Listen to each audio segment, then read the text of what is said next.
You squeeze that bright yellow line across your hot dog, a color so vivid it practically glows under stadium lights. Americans alone consume over 400 million pounds of this stuff every year. You have seen it top burgers, pretzels, sandwiches. It has been at every backyard barbecue you have ever attended. Then someone at the table says something that stops you mid-bite. That iconic yellow color does not come from mustard at all. The seeds inside that bottle are actually brown. The bright yellow you see comes from a completely different plant, one that grows 8,000 kilometers away in the rainforests of South Asia. Mustard is ancient. 3,000 years ago, during the Zhou dynasty, Chinese royals were grinding mustard seeds into paste. They served it between courses to stimulate appetite for the feast still to come. You could say mustard was the original palate cleanser. The Romans took it further. They crushed seeds with unfermented grape juice, calling it mustum ardens, burning must. That Latin phrase is where your English word mustard comes from. A first-century cookbook includes mustard in a recipe for glazing roasted boar. By the 13th century, French monks had turned mustard making into high art. Pope John XXII loved it so much that he created an official Vatican position. Grand Mutar du Pape, great mustard maker to the Pope. He gave the job to his nephew. Then, 1856 changed everything. A man named Jean Naigeon in Dijon replaced vinegar with verjuice, the tart juice of unripe grapes. The result was smoother, less acidic, more sophisticated. Dijon mustard was born, but it stayed brown. The bright yellow version you squeeze onto hot dogs did not exist until 1904. George French and Francis French added one secret ingredient that transformed everything: turmeric. But here is the thing nobody tells you. Making yellow mustard starts with white mustard seeds, scientifically called Sinapis alba.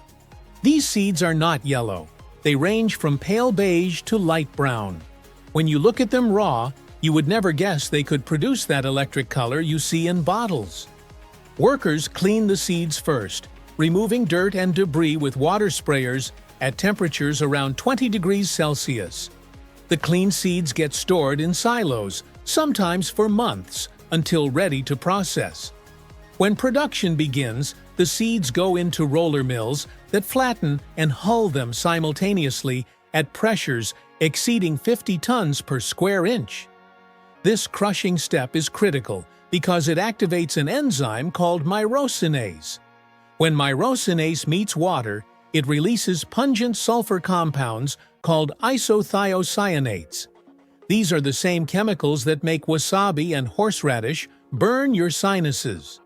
The reaction peaks within 10 to 15 minutes of crushing, but temperature matters enormously. Cold water around 15 degrees Celsius preserves maximum heat. Warm water above 40 degrees deactivates the enzyme, creating milder mustard. Most American yellow mustard uses warm processing, which explains why it barely stings compared to Dijon. The milled seeds become powder. Workers mix this powder with distilled white vinegar at about 6% acidity, water, and salt. Then comes the color transformation. Turmeric powder, harvested from rhizomes grown in India, gets blended in at roughly 1% concentration. The yellow pigment in turmeric is called curcumin. It bonds with the mustard paste instantly, turning dull beige into electric yellow. The mixture heats to about 90 degrees Celsius for 15 minutes, thickening into paste. Vinegar stabilizes the reaction, preventing further enzyme activity and locking in that mild flavor. The entire batch then rests for 1 to 4 weeks in stainless steel tanks, allowing harsh notes to mellow into familiar tang. Final product flows into bottles at rates exceeding 500 per minute. From seed to shelf takes roughly 20 hours for yellow mustard compared to 32 hours for Dijon. But wait, the surprises keep stacking. Canada produces 80% of the world's brown mustard seeds. Not France, Canada. And in 2021, drought cut those Canadian harvests in half. Mustard plants that normally produce 8 to 10 seeds per pod eked out just 4 to 6. France panicked. Supermarket shelves went empty. Retailers limited customers to 1 jar of Dijon each. Prices jumped 10% overnight. The crisis exposed an uncomfortable truth.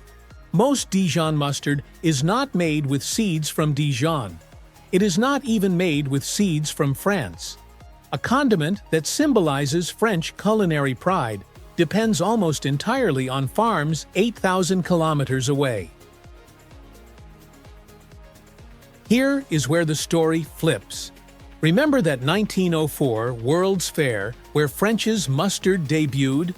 The company marketed it as cream salad mustard, not for hot dogs, for salads. They recommended you dilute it with milk or cream and add sugar before drizzling over your greens. The hot dog pairing happened by accident. Fairgoers started squeezing it onto frankfurters instead. French's noticed what customers were doing and pivoted immediately. A product designed for elegant dinner salads became synonymous with baseball stadiums. Sometimes the customer invents the product. What do you tell someone who asks about yellow mustard? The yellow is a lie. Brown seeds dyed with turmeric from India. 3,000 years of history squeezed through a plastic bottle. A condiment so tied to French identity that it caused a national crisis when Canadian drought hit. And the pairing with hot dogs that feels so American, so inevitable, happened by accident when fairgoers in 1904 ignored the instructions entirely. That bright line you squeeze across your food connects a Zhou Dynasty palace to a St. Louis fairground to your backyard grill. And none of it is actually yellow. That bright line connecting a Zhou Dynasty palace to your backyard grill. 3,000 years of history in every squeeze. And none of it is actually yellow. That's the process. We reveal how things actually work, one story at a time. If there's something you'd like us to explore next, let us know. Until then, trust the process.